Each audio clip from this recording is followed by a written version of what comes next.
Before pag-asa, before modern laboratories, and before we fully understood radiation, one Filipino scientist was already exploring the invisible.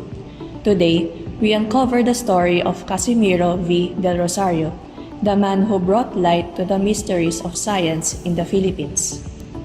Dr. Casimiro V. del Rosario, a transformative Filipino scientist and one of the first Filipino to earn a PhD in physics from Yale University in 1930, dedicated his early career to pioneering research in advanced physics, focusing on soft X-rays, high vacuum phenomena, and electron behavior, and notably investigating the effects of ultraviolet light and ionizing radiation on living cells, which laid the foundation for radiation science in the Philippines and earned him the Bartol Research Foundation Fellowship. Following the war, his greatest and the most lasting impact came as science administrator, whereas the longtime director of the Philippine Weather Bureau, PWB, he led its vital restoration and modernization, instituting systematic methods for weather observation and forecasting, an effort that directly paved the way for the creation of Philippine Atmospheric Geophysical and Astronomical Services Administration or PAG-ASA, thus cementing his role as a central figure in the nation's disaster preparedness system. Furthermore, he oversaw the renovation of the Philippine Astronomical Observatory, was instrumental in structuring the National Science Development Board (NSDB), precursor to the DOST, and contributed to the founding of the Philippine Science High School, ensuring the long-term scientific and human resource development of the country. For his wide-ranging and critical contribution across physics, meteorology, and astronomy, Casimiro V. del Rosario received the Presidential Award 1965 and was ultimately designated the National Scientist of the Philippines in 1982. Dr. del Rosario is known for his remarkable contributions in physics, meteorology, and astronomy, and made a substantial mark on the scientific field of the Philippines. As one of the earliest Filipinos to earn a doctorate in physics, he conducted groundbreaking research on soft X-rays, high vacuum phenomena, and electron behavior, whereas these were considered advanced during his time. His studies on the spectra of heavy elements, thermionic electron emissions, and high-voltage electrical discharges opened up and widened early understanding of atomic and radiation physics considerably. He also investigated the effects of ultraviolet light and ionizing radiation on living cells, thus linking physics with biology and supporting radiation science development in the country.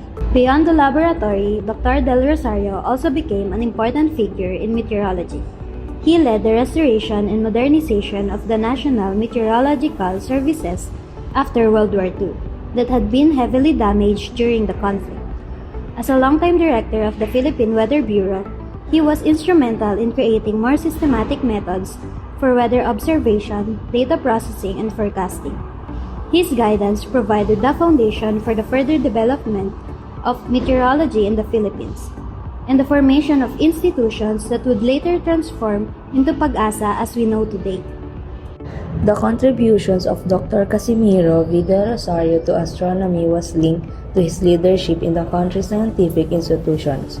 His post-war restoration of the Philippine Weather Bureau was significant in this aspect. He was responsible for the directorate of the PWB, so he took care of the Philippine Astronomical Observatory's vital renovation and the country's reactivation in providing service such as astronomical monitoring, mapping, and data collection, which were very important for timekeeping and navigation. Overall, Dr. Casimiro V. del Rosario's contribution across various aspects like physics, meteorology, and astronomy had a major and positive impact on the Philippines, especially by laying down the groundwork for the country's scientific and disaster preparedness infrastructure, which is very much needed at present.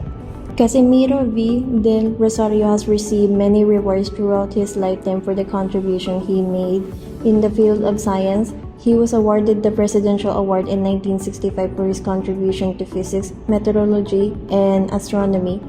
A junior Shierlyn Research Fellowship was given to him while he was a graduate student at the Yale University, which recognized his contribution to physics.